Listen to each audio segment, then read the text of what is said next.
Percy est un jeune gaillard plein d'énergie, Kian, qui vit avec son grand-père sur une immense structure vallonnée, le Doigt. Il savoure sa vie solitaire à ses côtés, chassant, s'entraînant et mangeant ensemble. Mais un jour, tout bascule. Un chevalier en armure arrive à leur tour, tue son grand-père et laisse Percy pour mort à ses côtés. Percy survit et jure de se venger, puis quitte la tour pour une dangereuse aventure. Il court le long des vastes étendues de son domaine quand il aperçoit un gigantesque oiseau monstrueux planant dans le ciel. Il se précipite vers le flanc d'une falaise, aperçoit son grand-père qui s'occupe des cultures et lui demande de chasser vite l'oiseau car il n'en trouve jamais à cette haute hauteur. Son grand-père est choqué mais attrape son râteau et le lance à une vitesse incroyable, empalant l'oiseau en plein cœur. Alors qu'il commence à chuter, Percy a un éclair de génie. Ou pas. Sans raison, il saute sur l'oiseau, lui agrippe le cou et manque de tomber de la tour. Son grand-père court derrière lui pour le trouver accroché à un rocher, l'oiseau toujours en main. Ils retournent à leur petite chaumière. Percy prend une épée et découpe l'oiseau avec une facilité déconcertante, alors que l'arme est 2 fois plus grande que lui. Son grand-père admire ses talents. Il rôtisse l'oiseau, puis s'installe pour un copieux dîner, savourant chaque bouchée de ce gigantesque poulet à l'air idiot avant d'aller se coucher. Le lendemain matin, torse nu et prêt à s'entraîner, Percy charge son grand-père, gonflé à bloc comme s'il avait avalé une usine de protéines. Papy bloque son chemin d'un point massif. Percy, vif comme l'éclair, pivote sur le côté et fonce à nouveau en angle, surprenant son grand-père d'un coup puissant à l'estomac qui le repousse. Percy réalise qu'il ne sent plus le sol, tandis que son grand-père, en contractant ses muscles, le soulève dans les airs et le jette de côté avec espièglerie. Percy, au sol, pique une crise, se plaignant de ne jamais pouvoir vaincre son grand-père. La figure massive le rassure, lui disant qu'il a dû utiliser un peu de vraie force cette fois, rendant Percy fier de sa petite victoire. Pendant ce temps, le grand-père musclé se dirige vers une magnifique grotte, méditant sur la croissance fulgurante de Percy. Assis près d'un ruisseau, il tripote distraitement un bol quand soudain, il se souvient, c'est l'anniversaire de Percy demain. Pressé, il se précipite hors de la grotte, escalade la falaise et rentre à la maison. Ne trouvant pas Percy à l'intérieur, il va derrière la maison et le surprend en train de faire sa petite affaire. Papy crie avec enthousiasme que c'est l'anniversaire de Percy demain, mais ne rencontre que de la nonchalance. Percy, imperturbable, en plein milieu de sa miction, demande nonchalamment quel âge il aura. Papy dit à Percy qu'il aura 16 ans demain, marquant son passage à l'âge adulte dans ce monde. Percy, toujours en plein milieu de sa petite affaire, demande avec enthousiasme si cela veut dire qu'il peut enfin boire avec son grand-père. Mais Papy l'informe que, même ici, l'âge légal pour l'alcool est plus élevé qu'en Angleterre. Imperturbable, Percy, probablement toujours en train de faire pipi partout, s'enquiert d'un cadeau. Papy lui dit de le suivre et ouvre la voie, escaladant une falaise.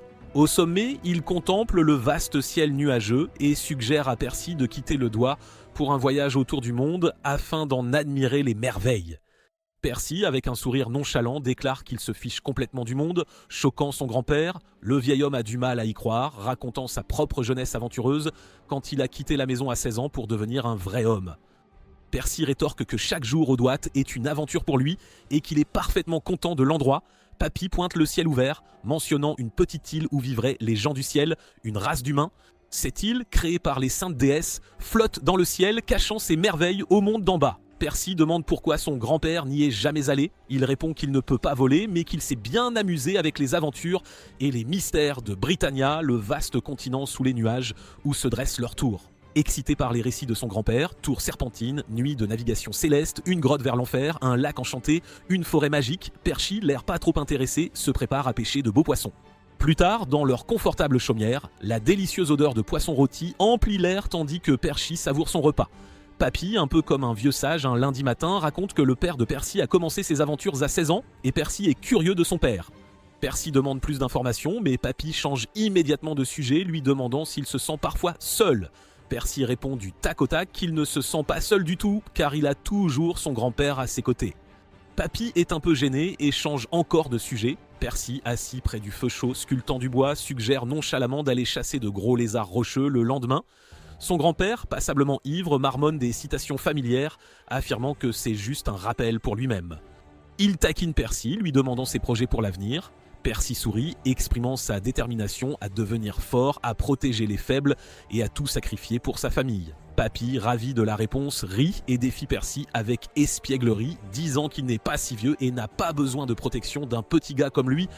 À minuit, Percy et son grand-père s'effondrent sur le lit, apparemment endormis. Cependant, Percy est bien éveillé, se faufile dehors et s'assied au bord de la falaise, contemplant la pleine lune dans le ciel nuageux. Excité par les aventures qui l'attendent en Britannia, il se met à sauter partout pour libérer son énergie, courant plusieurs tours jusqu'à ce qu'un rocher saillant le fasse dégringoler la colline, la tête la première dans le sol. La réalité frappe Percy, il ne peut pas simplement partir pour Britannia car il ne veut pas laisser son grand-père seul. Attristé, il s'endort et rêve de son grand-père, debout, au loin, incapable de l'entendre, peu importe à quel point il s'approche. Soudain, il se réveille au sol, entouré de brume. Se frottant les yeux, Percy entend un son et voit un homme en armure rouge vif s'approcher sur un bateau volant. Choqué, il regarde le chevalier vêtu de rouge garer le bateau au bord de la tour et atterrir au sol. Le chevalier exprime sa surprise que son éclaireur soit mort dans cette zone. Fou de joie de rencontrer le chevalier au bateau fantôme, Percy demande avec enthousiasme s'il est celui qui navigue dans le ciel. Le chevalier, l'air amical, salue Percy et lui demande s'il vit ici avec quelqu'un. Percy répond joyeusement qu'il vit avec son grand-père. Curieux de l'identité du chevalier, Percy apprend qu'il est un vieil ami de son grand-père de leur époque de chevalier sacré. Le chevalier révèle qu'il a une affaire urgente avec le grand-père de Percy et demande où il se trouve. Avec enthousiasme, Percy pointe au-delà de la colline, affirmant que son grand-père prépare le petit déjeuner. Il demande au chevalier s'il peut monter sur le bateau pour jeter un coup d'œil. Le chevalier accepte, et tandis que Percy le regarde marcher vers la chaumière, il ressent une soudaine vibration malveillante, lui envoyant un frisson dans le dos. Rejetant cela comme de l'imagination, Percy tourne son attention vers le bateau, l'admirant et tentant de le monter.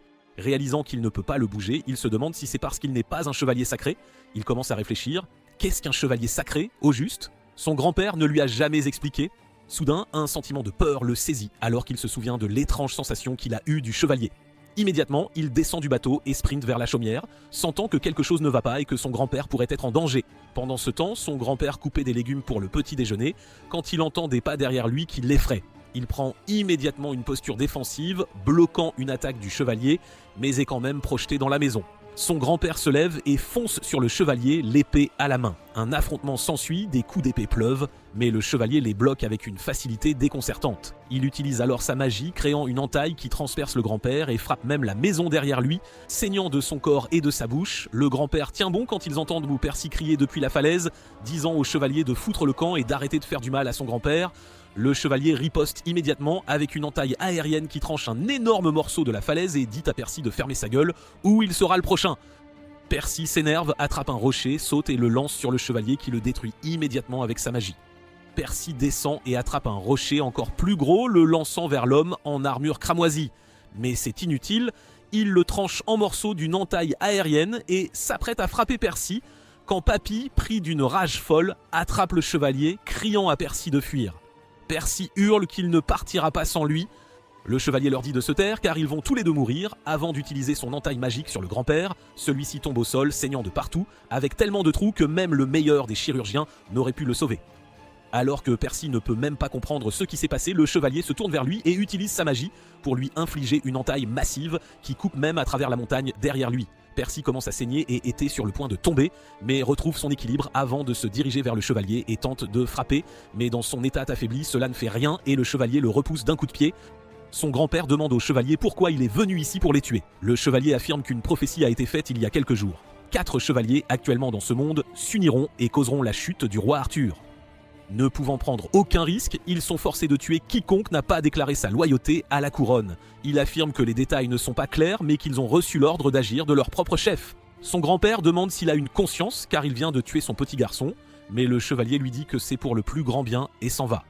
Son grand-père essaie de s'asseoir et remarque Percy, toujours en vie, qui marche vers lui lentement et douloureusement. Il s'excuse de ne pas avoir pu le protéger et d'être si impuissant, tandis que son grand-père lui dit que c'est son travail de protéger les jeunes et non l'inverse. Ils s'embrassent et Percy pleure sur ses épaules, s'excusant profusément tandis que le grand-père le réconforte et tombe au sol. Il dit à Percy d'écouter attentivement et explique que le chevalier qu'il vient de voir n'était autre que son propre père, connu sous le nom d'Ironside.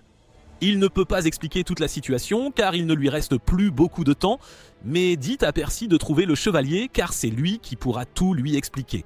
Il pose sa main sur la tête de Percy une dernière fois et lui dit qu'il veillera toujours sur lui avant de tomber au sol, mort. Percy dort dans sa maison détruite et le lendemain matin creuse une tombe pour enterrer son grand-père. Puis il cueille quelques navets dans le jardin et s'assied pour dîner tout seul. Les jours suivants, ils fouillent leurs affaires détruites et trouvent un petit coffre contenant une robe, d'autres vêtements et une note de son grand-père. Il réalise que son grand-père a travaillé sur ses vêtements pour les lui offrir à son anniversaire quand Percy serait prêt pour l'aventure. Plusieurs jours passent, après avoir fait son deuil, il décide enfin d'aller de l'avant, met le casque de son grand-père et prend ce dont il a besoin avant de poursuivre son voyage, enfin prêt à affronter le monde. Il commence à descendre la tour et même après une journée entière de descente, il ne voit toujours rien d'autre que des nuages. Il dort sur une corniche cette nuit-là et le lendemain matin, il reprend son voyage. Cette fois, il aperçoit enfin le sol et avec lui, un royaume au loin. Mais dans son bonheur, il finit par tomber de la corniche. La chance lui sourit car il atterrit sur le dos d'un oiseau, mais il promet de devenir végétalien à partir de maintenant, c'est promis. L'oiseau le jette quand même et il tombe la tête la première dans un tas d'arbres, puis s'écrase au sol.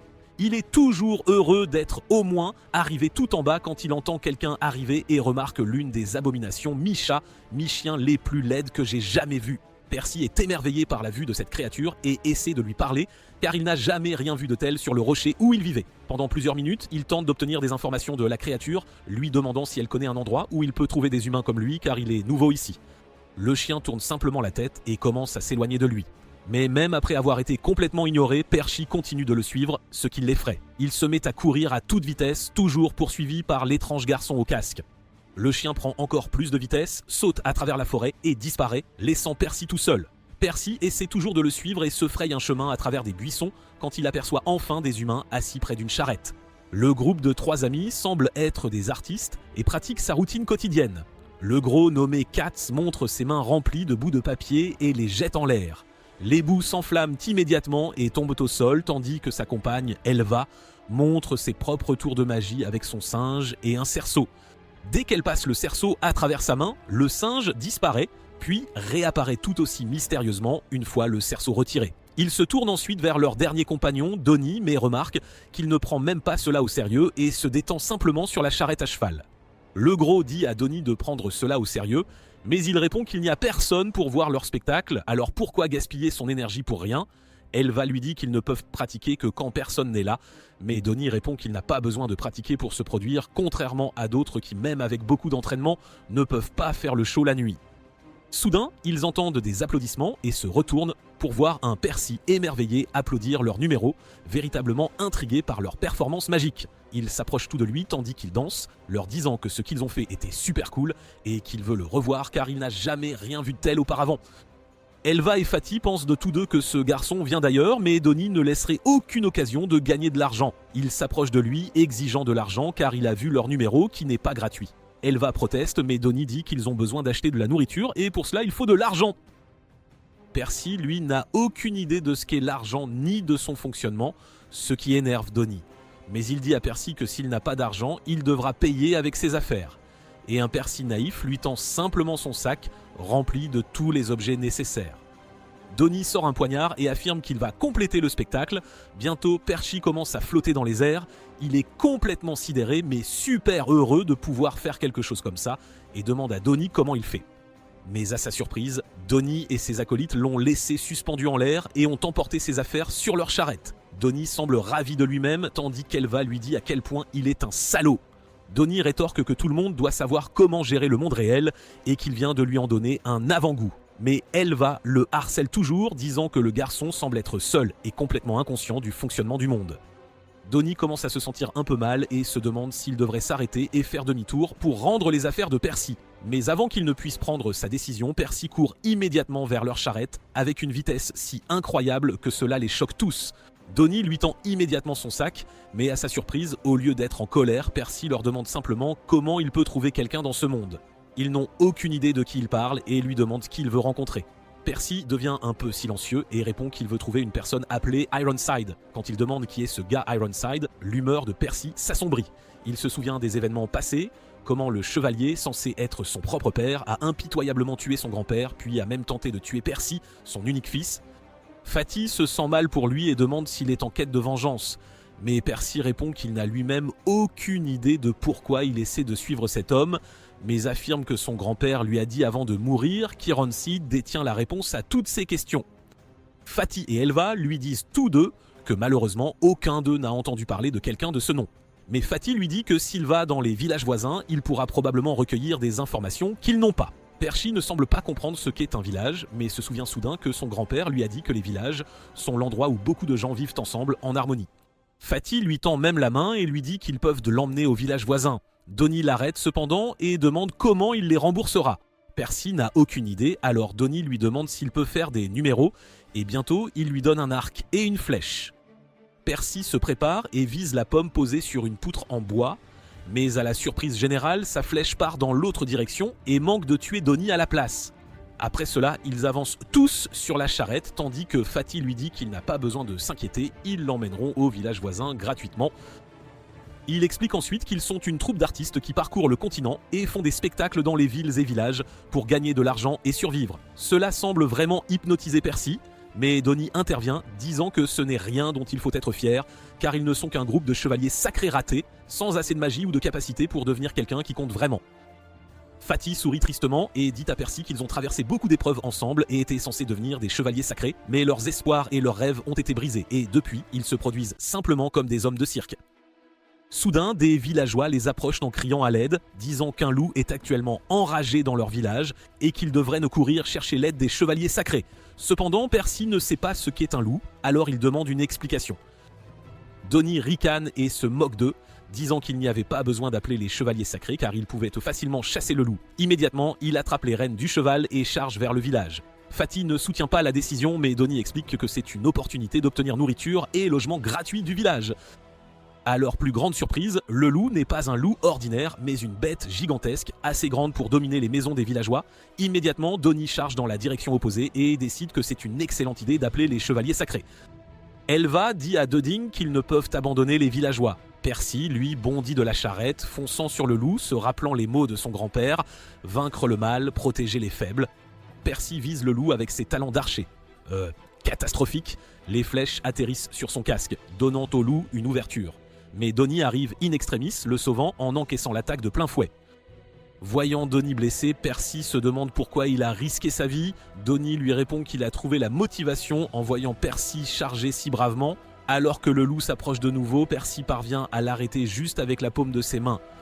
Après ça, il saute en l'air et bip, gifle le loup, le projetant aussitôt au sol et le tuant sur le coup.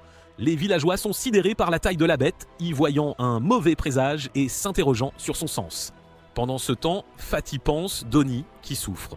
Donnie dit de ne pas s'inquiéter et demande où est Percy. Apparemment, Elva l'a emmené au lac de la colline pour un bain.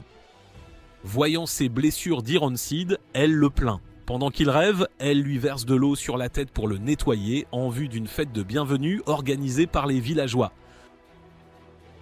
Quand il interroge Elva sur les chevaliers sacrés, elle marmonne le même chant que son grand-père. Il demande aussi pour la magie et Elva explique qu'ils la lui ont montré, mais la leur n'était pas assez forte pour en faire des chevaliers sacrés. Elle lui dit que sa bravoure et son altruisme sont de belles qualités pour un chevalier sacré. À la fête, Percy sirote un jus de baie et se demande pourquoi Donnie boit de l'alcool. Elva intervient. Donnie aime faire le grand, même s'ils n'ont tous deux que 16 ans. Mais quand Percy révèle qu'il a aussi 16 ans, Donnie et Elva sont sidérés. Elva, surtout, se sent super gênée, réalisant qu'elle s'est fait berner par son air plus jeune et a même pris un bain avec lui. Les interrompant, un jeune garçon court vers Percy et le remercie d'avoir sauvé son grand-père et lui. Plus tard, Percy interroge les villageois sur Ironside, mais il est déçu et frustré, au point de crier à Ironside de montrer son visage. Soudain, un mage noir apparaît dans le ciel et dit reconnaître Ironside. Alors que le chevalier s'approche hardiment, il dit ne pas croire que Percy soit vivant, car Ironside était censé avoir détruit Percy et son grand-père. Il en conclut qu'Ironside a probablement un faible pour son fils. Agacé par le manque de sympathie du chevalier, Fatih intervient et lui dit de s'excuser auprès de Percy, car il a perdu son grand-père récemment. Le chevalier l'assomme d'une simple poussée, disant qu'il n'avait rien à faire avec lui. Le chevalier noir, Pelgar, se présente, affirmant avoir connu le père et le grand-père de Percy. Percy exige alors de savoir où est Ironseed. Le chevalier est surpris par le courage de Percy alors qu'il compte à rebours, attendant une réponse. Les villageois se dispersent de peur alors qu'une escarmouche éclate entre les deux et le petit garçon d'avant encourage Percy. Chargeant le chevalier noir, Percy bondit et assène un puissant coup de pied à la poitrine du chevalier, surprenant Pelgar. Malgré l'absence d'armes visibles, le coup de pied de Percy parvient à repousser le chevalier. Impassible, Percy continue de frapper en l'air, insistant que s'il gagne, Pelgar doit révéler où est son père. Mais Pelgar riposte d'un coup de poing qui envoie Percy s'écraser au sol. Avec assurance, Pelgar déclare que s'il gagne, Percy doit le suivre. Percy se relève du sol avec une grande vitesse et un élan puissant, mais Pelgar utilise son arme pour le piéger en plein air. Pourtant, l'adolescent parvient à se dégager du piège et donne des coups de pied rapides à l'armure de Pelgar. Finalement, Pelgar attrape Percy par la tête, couvrant tout son visage de ses grandes paumes. Le pauvre garçon reste suspendu, luttant pour se libérer de l'emprise du chevalier. Pelgar en profite pour faire un discours, admirant la bravoure de Percy et son désir inébranlable de sauver les gens.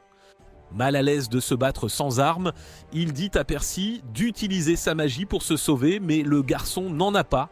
Pelgar est choqué que le fils d'Ironside n'ait pas de magie, il l'a surestimé, mais Percy reste digne d'être entraîné. Pour en finir, Pelgar continue de frapper Percy sans pitié. Donnie ne supporte plus de voir Percy sur le point de mourir, alors il tire son épée, mais Elva le prévient de rester à l'écart vu la force exceptionnelle de Pelgar. Le petit garçon sort, affirmant que Percy ne perdra pas car il est le héros qui l'a sauvé, lui et son grand-père. Quand tout espoir semble perdu, un puissant faisceau de lumière jaillit des yeux de Percy, repoussant Pelgar avec force et vitesse, surprenant le Chevalier Noir et lui-même. Le Chevalier Noir rappelle à Percy qu'il n'avait pas de pouvoir magique. Difficile à croire car les mains de Percy rayonnent d'une énergie forte et mystérieuse qui ne peut s'expliquer que par la magie. Percy est choqué, il entre dans un épisode maniaque tentant de retirer l'aura de ses mains. Il court vers Pelgar pour l'aider à enlever cette chose dégoûtante, mais la puissance de l'aura projette le Chevalier Noir. Voyant cela, Donnie conseille à Percy d'utiliser ce pouvoir pour vaincre le Chevalier Noir, car c'est très probablement sa magie. Pelgar parvient à se relever et se demande quel genre de magie Percy vient d'utiliser sur lui. Percy fait une gaffe en demandant à Pelgar s'il peut utiliser la magie dans ce combat car il lui avait dit n'en avoir aucune et ne veut pas gagner par tricherie.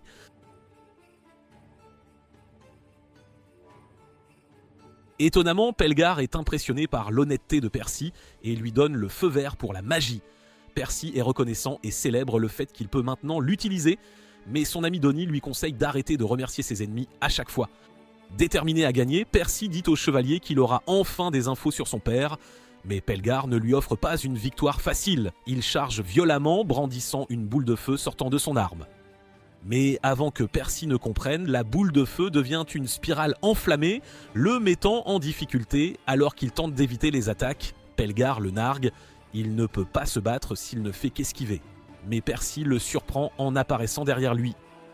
Le Chevalier Noir lance immédiatement une autre attaque, mais Percy concentre sa magie en joignant ses mains et la bloque. Cependant, les flammes de l'attaque se dispersent et l'encerclent dans une boule de feu. Pelgar lui dit que ces flammes réduisent les victimes en cendres et ne s'éteindront que s'il annule le sort. Il dit à Percy de se rendre pour éviter la destruction et même Elva lui conseille de capituler, sinon il perdra tout, y compris sa vie. Mais l'adolescent déterminé refuse et s'enveloppe de magie venue de son corps. C'est choquant et impressionnant pour Pelgar car Percy n'a découvert ce pouvoir magique qu'il y a quelques instants. De nulle part, une petite créature magique apparaît et maintient les bras de Pelgar, annulant le sort. Pelgar est stupéfait, se demandant comment Percy savait que baisser ses mains inverserait la magie. Plus surprenant, les blessures de Percy guérissent. Sous le choc, le Chevalier Noir essaie de comprendre quelle magie Percy utilisait, car ce n'était ni destruction, ni incantation, ni dégénérescence, ni guérison. Cela le fait conclure que Percy possède la magie héros, ce qui en ferait une cible pour toutes sortes d'ennemis à éviter à tout prix. Pendant qu'il est plongé dans ses pensées, Percy lance une attaque surprise à la stupéfaction des villageois qui ont un espoir renouvelé en sa capacité à vaincre Pelgar. À cet instant, Pelgar se libère des créatures magiques avec une telle puissance que Donnie réalise que le chevalier n'avait même pas utilisé la moitié de sa force. Le chevalier traite Percy de débutant et l'approche, mais Donnie voit que cela pourrait signifier la fin pour Percy. Alors il entre sur le champ de bataille et utilise sa magie pour suspendre Pelgar en l'air, disant à Percy de s'enfuir. Percy rétorque qu'il doit trouver son père et pendant que la dispute continue, Pelgar provoque une explosion massive qui s'étend au-delà du champ de bataille, faisant fuir les villageois craignant l'incendie. Malheureusement, Donnie encaisse le plus gros de l'attaque, mais Pelgar dit que c'est bien fait pour lui d'interférer dans un combat entre deux hommes. Le renard roux d'avant apporte alors les affaires de Percy, tandis que Pelgar tente de le chasser. Le renard fait tournoyer sa queue, révélant un orbe qui explose, dévoilant une lumière vive. Percy et ses amis disparaissent aussitôt, laissant le chevalier derrière. Ils apparaissent sur le dos d'un dragon à des kilomètres du village. Ils s'inquiètent pour les villageois et rebroussent chemin, mais sont surpris quand le renard parle. Il les traite d'idiots car la seule cible de Pelgar, c'est eux, et il n'a rien à faire avec le reste des villageois. Le renard exhorte Percy à le suivre, promettant d'expliquer plus tard car c'est lié à son père. Donnie avertit Percy de ne pas faire confiance au renard, mais celui-ci révèle que Pelgar sert un roi maléfique et cible les 4 chevaliers de l'Apocalypse. Étonnamment, il explique que les 4 chevaliers n'existent pas encore, mais émergeront bientôt. Le renard révèle leur nom: famine, pestilence, guerre et mort, des chevaliers sacrés destinés à provoquer 4 calamités et à détruire le monde. Choc, le renard révèle que Percy est l'un de ces chevaliers. Plus tard, les chevaliers du roi maléfique discutent de leur découverte. Les 4 chevaliers ne sont pas sacrés, mais de jeunes garçons apprentis de chevaliers sacrés. Les informations recueillies révèlent que l'un des garçons possède un pouvoir magique doré, un autre a le mal et la sainteté dans les yeux, le troisième est mystérieusement grand avec une apparence changeante et le dernier est un garçon aux cheveux verts comme des plumes. Ironside frappe la table, réalisant que son fils est l'un des 4 chevaliers et regrette de ne pas avoir vérifié que Percy était mort. Il est rejoint par Pelgar qui exprime son incrédulité face à l'échec d'Ironside à se débarrasser de Percy. Ironside demande pourquoi Pelgar n'a pas tué Percy. Pelgar explique que gaspiller le pouvoir de Percy serait insensé et qu'il pourrait au plus tôt exploiter le pouvoir de ce jeune garçon et en faire un allié. Entendant cela, le chevalier rouge tire son épée et rappelle à Pelgar que Percy est dangereux non seulement pour le roi mais pour le monde entier. Pelgar devrait donc accomplir diligemment ses devoirs de chevalier royal. Sur le dos du dragon, Percy refuse d'accepter qu'il va détruire le monde, mais le renard explique que la prophétie est toujours exacte et lui dit de le suivre. Percy a encore des réserves, mais le renard lui dit que son père et Pelgar sont à Camelot. Entendant cela, Donnie avertit Percy de ne pas croire le renard. Camelot fut détruite il y a des années par le roi démon qui se cacha avec ses chevaliers. Le renard maintient que Camelot existe mais n'est accessible que par le royaume de Lion, pas par les routes ordinaires. Ignorant les avertissements de Donnie, Percy s'enthousiasme et accepte de suivre le renard qui se présente comme Sin. Donnie cède, acceptant de les suivre jusqu'au royaume de Lion. Au bout de l'échine du dragon, l'estomac de Percy gargouille, il suggère une compétition pour chasser la plus grande proie. Donnie décide d'équilibrer les chances en prenant l'arc et les flèches de Percy. Après être parti, Percy arrive à une gorge et est ravi des échos de sa voix, réalisant que c'est un très bon endroit pour chasser. De minuscules créatures ailées s'émerveillent de l'apparition d'un humain. De son côté, Donnie peine à attraper une seule proie et était moqué par Sin. Il dit cependant qu'il est toujours un bien meilleur archer que Percy. Il repère immédiatement un cerf et saisit l'occasion de le chasser, mais la flèche rate le cerf et ils entendent une voix crier. Réalisant qu'il a peut-être touché quelqu'un par erreur, ils courent tous deux vers la direction du son pour trouver une nonne géante. Percy s'excuse de l'avoir touchée et elle lui rend l'excuse, disant qu'elle priait et a juste été surprise par la flèche. Pendant qu'il parle, les 2 créatures ailées rapportent qu'un humain a été repéré à la gorge de l'écho. Sachant de qui il parlait, Donnie demande s'il y a un problème. Il lui raconte l'histoire de la gorge de l'écho. C'était autrefois un endroit magnifique et animé, mais c'est maintenant un cauchemar. Percy s'amuse à combattre les monstres qui l'attaquent et se réjouit à l'idée de sa victoire sur Donnie dans le jeu de chasse. Il est attiré par un cri à l'aide venant de la forêt, il marche vers la direction des cris et trouve une maison champignon. Quand il ouvre la porte, il voit une créature attachée à un poteau suppliant pour sa vie et un jeune garçon et un taufik debout au-dessus d'elle. Alors qu'il court pour détacher la créature, le jeune garçon le fait trébucher et il se cogne la tête. Quand il libère enfin la créature, elle s'envole par la fenêtre et Percy se demande si c'est une fée. Alors qu'il est emporté par son excitation, il perd soudainement connaissance. Donnie et les autres courent vers la gorge. Les créatures ailées expliquent qu'un démon y vivant a rendu toutes les créatures de la gorge violentes grâce à des médicaments.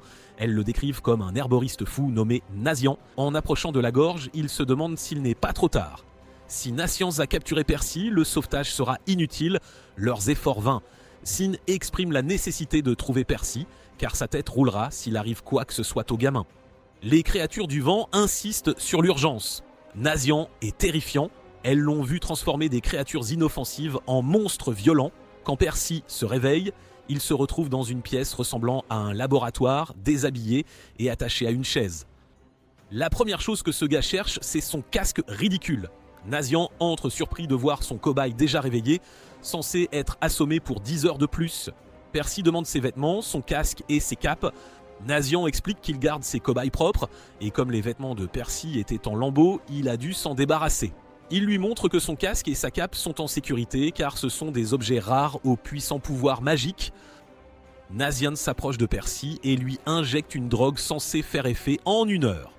Mais en quelques secondes, les cheveux de Percy doublent de volume et il se plaint que son casque ne lui ira plus jamais. Voyant ce résultat, Nazian s'est impressionné et tombe amoureux de son nouveau sujet qui répond vite au traitement. Percy se souvient avoir vu du sang sur les lèvres de Nazian, il suppose qu'il a mordu la fée, mais Nazian explique qu'il se mord les lèvres quand il est excité. Quand Donnie et les autres entrent dans la gorge, ils sont poursuivis par des monstres assoiffés de sang. Frustré, Donnie blâme Nazian et le traite de formidable méchant, mais cela agace notre nonne géante qui pique une colère monumentale, disant que Nazian n'est pas si méchant. Au laboratoire, Percy s'excuse d'avoir mal compris Nazian, mais dit qu'il doit partir. Nazian lui dit qu'il ne peut partir qu'après la prochaine expérience, qui impliquerait un mélange aux mesures précises, et que si quelque chose tourne mal, Percy mourrait. Se demandant à quoi servent ces expériences, Percy demande une explication. Nazian explique qu'il a une mission à accomplir, mais quand il tourne la tête, Percy s'est libéré, vêtu de sa cape, et lui dit qu'il a aussi une mission importante. Après lui avoir dit de mettre son casque, Percy est frustré. Dans ce bref moment de distraction, Nazian le frappe avec 2 épées illuminées, soulignant qu'il a besoin de sujets pour ses expériences et ne peut s'utiliser lui-même car il doit sauver la gorge. Pendant qu'il explique, Percy projette son casque vers Nazian, le faisant s'écraser sur sa table, tout en lançant le médicament vers Percy. Nazian supplie Percy de lui donner la bouteille, mais Percy, ne voulant pas qu'il l'utilise sur un autre cobaye, avale tout le contenu. Immédiatement, Percy tombe, et Nazian se demande pourquoi il a bu le médicament. Percy réagit de manière troublante, faisant douter Nazian de son mélange. Mais quand Percy se lève, il dit ressentir une extraordinaire montée de puissance dans tout son corps. Il court dans le labo et dehors pour crier comme un imbécile. Entendant l'écho, Donnie et Sin sont rassurés mais continuent de courir vers lui. Nazian rencontre Percy dehors et lui demande pourquoi il a pris un tel risque, sachant qu'il aurait pu mourir. Percy lui dit que pour sauver la gorge, il était prêt à l'aider. Quand Percy demande les résultats, Nazian dit que c'est un succès parfait et boit immédiatement le reste de la bouteille. Quand l'équipe de recherche arrive, ils trouvent étonnamment Percy en parfaite condition. Sauf ses cheveux terribles, Nazian gît à moitié conscient, marmonnant le nom d'Ordo, un vieil apothicaire de la gorge. Ordo était un homme bon, se souciant de toutes les créatures, accueillant Askin chez lui et les soignant quand elles étaient mises malades. Un jour, il trouva un bébé dans un panier et l'éleva chez lui transmettant la connaissance de toutes les formes de médicaments. Un jour fatidique, Ordo disparut de la gorge pour ne plus jamais être revu. C'est alors que Nazian commença toutes ses expériences folles. Pendant ce temps, dans une autre partie de la forêt, la fée que Percy a sauvée plus tôt dit qu'il est temps que la forêt soit détruite, et alors qu'une main humaine apparaît d'une aura mystérieuse, la fée l'appelle Ordo. Après un moment, Nazian se relève enfin et dit qu'il doit d'urgence répandre la drogue dans toute la gorge avant qu'elle ne se décompose complètement. De manière inattendue, une fée lui jette une pierre au visage, disant qu'il veut complètement détruire la gorge. D'autres fées, en chœur, le rejoignent, le traitant de démon coupable de la disparition soudaine d'Ordo. Elles ignorent les supplications de la nonne qui clame haut et fort l'innocence de Nazian, ne s'arrêtant finalement que lorsque Percy s'interpose, bloquant les rochers. Percy clarifie que Nazian préparait en réalité un remède pour sauver la gorge, mais alors qu'il parle encore, des fumées violettes commencent à envelopper toute la forêt, tuant chaque être vivant sur leur passage. Nazian arrive à la rescousse, créant magiquement le remède à partir de rien, expliquant qu'en ingérant n'importe quelle substance, son corps apprend à la reproduire sans aucun ingrédient extérieur. C'était là son propre pouvoir magique qu'il nommait Mix Venom. Progressivement, la taille du remède augmente et Nazian intime à chacun de se couvrir la bouche. D'un seul commandement, le remède se disperse dans toute la forêt sous forme de brume, une brume bienfaisante qui redonne vie à chaque être vivant de la gorge. Tous observent, bouche bée, la forêt se revitaliser, tout ça grâce à notre cher savant fou, Nazian. Voyant cela, Percy se demande pourquoi Nazian qualifie ce remède de poison. Nazian lui explique alors que toute substance toxique peut être utilisée pour guérir et donner la vie, à condition d'être bien étudiée et mélangée avec précision dans les justes proportions. C'est Ordo qu'il appelait son grand-père qui lui avait enseigné tout cela et il lui manquait terriblement, espérant le revoir un jour. Percy lui souhaite bonne chance, espérant de tout cœur que Nasian retrouvera son aïeul. Plus tard, la nonne offre à Percy des vêtements d'enfance de Nasian qui lui vont comme un gant, vu qu'il ne mesure que quelques petits centimètres. Les fées s'excusent ensuite d'avoir si malmené Nasian car elle croyait qu'il rendait délibérément les monstres complètement dingues. Nasian, lui, explique que cette folie monstrueuse n'était qu'un simple effet secondaire de son remède. Désormais, il se demandait d'où provenaient ces fumées mortelles. Nasian, lui, ne sait qu'une chose. Elles ont commencé à apparaître juste après la disparition d'Ordo, vidant lentement la gorge de toute sa vie et de sa vibrance. Tandis que Percy court vers lui, tout excité de pouvoir enfin enfiler les vieux habits de Nasian, ce dernier dit aux fées d'arrêter de s'excuser auprès de lui. Il leur demande plutôt de remercier Percy d'avoir servi de cobaye, facilitant ainsi la création réussie de son précieux remède. Le renard roux informe Nasiance que les fumées mortelles ne se contentent pas de tuer plantes et animaux, elles s'infiltrent aussi dans le sol, le détruisant en profondeur. C'est alors qu'ils aperçoivent une silhouette difforme émerger du canyon en hauteur. Donnie se demande si ce n'est pas un démon jusqu'à ce que Nasian révèle que c'est son grand-père, Ordo. Quand Ordo descend, Nasian se précipite vers lui, terrifié et confus par l'apparence de son grand-père. Mais la nonne l'arrête calmement, l'empêchant de courir à sa perte. Ordo, lui, vomit encore plus de ces fumées violettes mortelles et la gorge commence à se décomposer à une vitesse alarmante. Nasian se dégage de l'emprise de la nonne et court demander à Ordo pourquoi il détruit cette gorge qu'il considérait jadis comme sa propre maison. Mais Ordo marmonne quelque chose à propos d'écraser la gorge, puis il saisit immédiatement Nasian et commence à l'étrangler, lui coupant le souffle. Percy se précipite vers eux mais en vain. La nonne, elle, parvient à serrer la main d'Ordo pour qu'il lâche Nasian.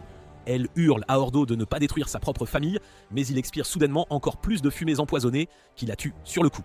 Nasian hurle de douleur, se demandant pourquoi sa sœur a été tuée quand soudain, la fée apparaît et lui intime de se taire. Choqué, Percy le reconnaît, c'est la fée qui l'avait sauvé des griffes de Nasian. La fée poursuit, affirmant que Nasiance était le seul responsable de cette tragédie, car il se mettait constamment en travers de son chemin. Cette fée sadique déclare que la mort est une chose si magnifique, et elle s'étonne que Nasian et Ordo soient obsédés par l'idée de l'empêcher. La fée traite ensuite Ordo de pécheur et lui ordonne d'expier ses fautes en détruisant la gorge. Ordo se précipite alors immédiatement sur Nasians, mais Percy s'interpose vivement et assène un coup de poing à la mâchoire d'Ordo, le faisant vaciller un bon moment. Devant ce spectacle, Nasians est submergé par un désespoir profond, ne sachant plus quoi faire, mais Percy le serre immédiatement dans ses bras, le rassurant. Ils sauveront Ordo ensemble, coûte que coûte. Cette promesse arrache aussitôt des larmes aux yeux de Nasian. Perplexe quant à la marche à suivre, Nasians et Percy tentent de trouver une solution pour le rétablissement d'Ordo. Sin leur assure qu'ils peuvent facilement renverser la situation en détruisant la source du problème. La fée maléfique ordonne alors à Ordo de détruire la gorge, mais elle est soudainement transpercée par une flèche venue de nulle part et s'effondre au sol, où elle est littéralement aplatie. Ordo la suit de près, tombant lui aussi à terre. Cette apparition soulève bien des questions parmi les autres, qui tentent de comprendre d'où a bien pu venir cette flèche, jusqu'à ce qu'une voix venue d'en haut les interrompe. Le saint chevalier, dans son armure jaune d'or, les réprimande pour avoir détruit son jouet et se présente. Il est le chevalier Ambre, Talisker.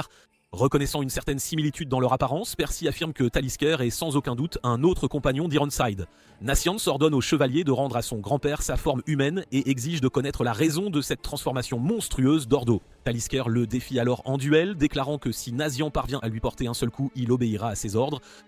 Le renard roux les met en garde contre les moqueries du mage, mais Nasian accepte le combat avec un enthousiasme débordant, invoquant sa magie et brandissant ses lames enchantées, Mban et Velodona. Voyant que Nasian peut transférer son poison dans des objets, le chevalier se demande s'il possède à la fois des magies d'enchantement et de métamorphose.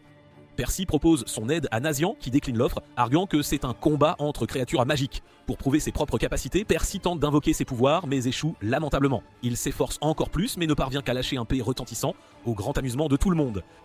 Nasian le remercie pour ses efforts, avant de foncer tête baissée sur Talisker. Le chevalier invoque alors une grêle dévastatrice du ciel, créant un impact destructeur. L'intervention éclair de Percy sauve Nasian une fois de plus, mais juste avant qu'il ne puisse nous se remettre sur pied, Talisker ordonne à Ordo de les éliminer. Ordo frappe Nasian sans hésiter, le projetant violemment au sol. Ravi de cette démonstration, le chevalier ordonne à Ordo d'en finir avec Nasian. Mais Percy intercepte le coup, intimant à Ordo de ne pas suivre aveuglément les ordres de Talisker. Il lui rappelle que son petit-fils a toujours protégé la gorge pour lui. En entendant ces mots, les yeux d'Ordo redeviennent humains et des larmes commencent à y monter. Talisker, exaspéré par tout ce blabla émotionnel, décide de les envoyer tous dans l'au-delà. Sainte, perdant tout espoir, se prépare alors à l'inévitable. Le chevalier Ambre invoque l'impact de grêle une fois de plus. En voyant cela, Percy se propulse dans les airs, prenant appui sur Ordo. Il contre les effets dévastateurs de la tempête de grêle en brisant les rochers en 1000 morceaux avant d'atterrir finalement sur ses pieds. Le corps couvert d'hématomes, Talisker observe, choqué, pensant que Percy a complètement perdu la tête. Donnie, lui, intervient juste à temps pour rattraper Percy avant qu'il ne s'effondre. Nascience demande à Percy pourquoi il a fait un mouvement aussi insensé, mais Percy lui dit de ne pas perdre foi en lui, promettant que son grand-père redeviendra normal. Alors que Talisker déclare en avoir assez de toute cette mascarade, Percy se met à briller à la stupéfaction générale. Sa magie se transforme en un faisceau de lumière spiralée qui s'élève vers le ciel, se divise en de minuscules créatures magiques avant de fusionner pour former une immense créature l'enveloppant. Talisker se moque des pouvoirs de Percy, affirmant n'avoir jamais vu une magie aussi désordonnée. Mais Nascience est à la fois excité et stupéfait de voir à quelle vitesse Percy a guéri des terribles blessures subies, et tandis que Percy le rassure sur sa pleine récupération, Donnie et le renard roux sont sidérés de constater à quel point sa magie est devenue plus puissante et impressionnante. Dans une tentative de pulvériser Percy, Talisker invoque une puissante tempête de grêle, mais à sa grande surprise, l'énorme créature magique de Percy avale chaque morceau de l'impact de grêle et le recrache aussitôt sur Talisker, le repoussant violemment alors qu'il tente d'échapper à la tempête. Percy s'avance vers le chevalier vaincu. Juste avant de lui asséner un coup de poing, il lui rappelle de tenir sa promesse et d'expliquer pourquoi il a défiguré Ordo. Il prévient aussi Talisker de se préparer à une bonne raclée car Percy, lui, tiendra sa promesse de rendre à Ordo sa forme humaine. Exaspéré par l'audace de Percy, Talisker le charge avec son bâton magique et tente de le frapper à plusieurs reprises, mais sans jamais parvenir à lui porter le moindre coup. Quand vient le tour de Percy de frapper, Talisker le nargue, affirmant qu'il ne peut absolument pas le toucher sans arme. Mais Percy transforme son orbe magique en une paume gigantesque, projetant Talisker au sol et le maintenant fermement. Il lui demande alors d'expliquer la raison de la défiguration d'Ordo, qui n'était pourtant qu'un homme bon et généreux. Talisker répond qu'Ordo a commis un grave péché contre son seigneur, Arthur, en sauvant des races autres que les humains. Il explique que le seigneur Arthur désire une terre paisible pour les humains où aucune autre race n'existerait pour menacer leur tranquillité. Talisker poursuit, expliquant qu'après plusieurs tentatives infructueuses pour avertir Ordo de ne pas défier le seigneur Arthur, il l'a puni en le transformant en un monstre hideux animé par une impulsion destructrice et une menace pour le monde entier. Après l'avoir transformé en monstre, Talisker a ordonné à Ordo de détruire la gorge, faute de quoi il s'en chargerait lui-même. Suite à cette confession, Talisker se libère de l'emprise de Percy. Après avoir écouté ses excuses absolument ridicules, Percy est furieux, déclarant que Talisker a joué avec les émotions de Nazian pour absolument rien. Insensible au discours enflammé de Percy, Talisker lui révèle que son pouvoir magique est la capacité de manipuler la météo. Il invoque alors la foudre du ciel, qu'il nomme le Perse émeute, mais l'orbe de Percy absorbe toute l'énergie de l'éclair. Indemne de l'attaque, Percy le charge avec fureur, déclarant à Talisker qu'il n'a absolument aucune idée de la douleur de perdre son grand-père, sans aucune raison justifiable. Talisker est sidéré de voir avec quelle facilité Percy transforme ses Perses émeutes en sa propre magie et se demande quel genre d'être humain peut bien être Percy. À cet instant précis, il se souvient de la prophétie concernant les 4 chevaliers de l'Apocalypse. Maintenant qu'il voit ce garçon aux cheveux verts, le chevalier est certain que Percy est l'un d'eux. Pour éviter le coup de Percy, Talisker bondit en arrière, se disant en lui-même quelle chance inouïe il a d'affronter l'un des 4 chevaliers de l'Apocalypse. Il imagine la chance inouïe que ce serait pour le roi s'il parvenait à éliminer l'un de ses chevaliers, dont la prophétie annonçait qu'il menacerait sa vie, tandis que Talisker s'envole très haut dans les airs. Sin explique à Percy que sa magie prend la forme de ses pensées. Il devrait donc imaginer une arme capable d'assommer Talisker. En aparté, Donnie le met en garde, qu'il imagine n'importe quoi sauf une flèche, connaissant son talent légendaire de piètre tireur. Talisker invoque alors une tempête de grêle en forme d'oiseau qu'il nomme « Oiseau de calamité ».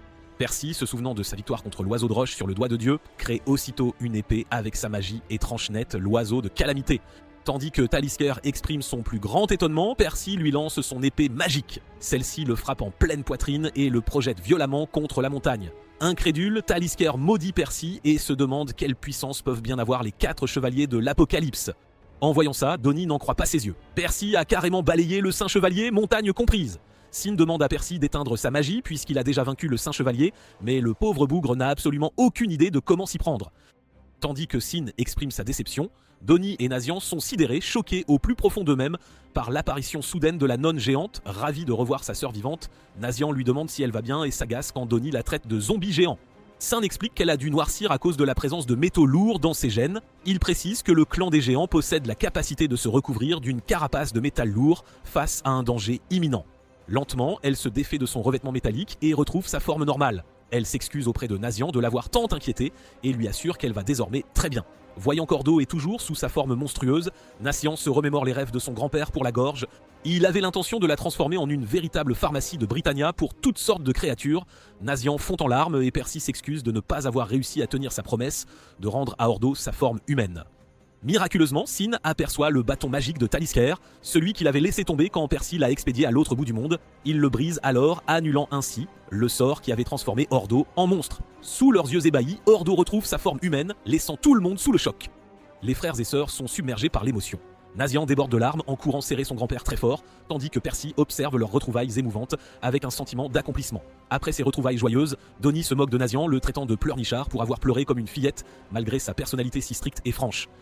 Percy cependant prend sa défense, expliquant qu'il était simplement ému de retrouver son grand-père. Quand Donnie interroge sur le bâton qui a transformé Ordo en monstre, Sin explique qu'il s'agit d'un bâton du chaos, une arme imprégnée d'une force chaotique, transmise aux chevaliers par le roi de Camelot. Donnie demande encore pourquoi les chevaliers se baladent avec un bâton aussi destructeur. Mais Sin, visiblement agacé, lui dit de le laisser tranquille et d'aller poser la question au chevalier lui-même. Rempli d'une nouvelle détermination, Percy annonce qu'il a désormais modifié le cours de ses plans. Initialement, il comptait simplement s'occuper de son père pour venger la mort de son grand-père. Mais il a désormais décidé de s'attirer les faveurs du roi de Camelot afin de l'empêcher de soumettre quiconque à des expériences similaires aux siennes. Sin salue sa résolution, mais lui précise que ça se prononce Camelot et non Camille. Peu importe ce que Percy a pu dire, Percy se souvient alors de la partie de chasse et leur raconte ses exploits, mais Donnie, lui, veut juste qu'ils oublient tout ça, car il n'a pas réussi la moindre prise. À leur grande surprise, Sin se proclame vainqueur, leur montrant un lapin mutilateur outre-mer, l'une des créatures les plus précieuses qui soient. Sin leur rappelle que le vainqueur a le droit de donner des ordres aux perdants et s'apprête à leur dicter sa volonté quand Nazian s'apparaît soudainement, déclarant qu'il veut les suivre car il doit une fière chandelle à Percy pour avoir aidé à sauver son grand-père et la gorge. Il ajoute qu'Ordo lui a dit d'explorer le monde et de devenir un expert en création de remèdes. Donnie est d'abord contre l'idée d'avoir cet original dans leur équipe, mais il utilise son avantage de vainqueur et lui ordonne de soutenir cette idée. À la gorge, la nonne géante verse des larmes de joie, ravie de voir son frère arborer un regard qu'elle n'avait jamais vu sur son visage auparavant. Un regard qui témoignait qu'il avait enfin trouvé son tout premier ami.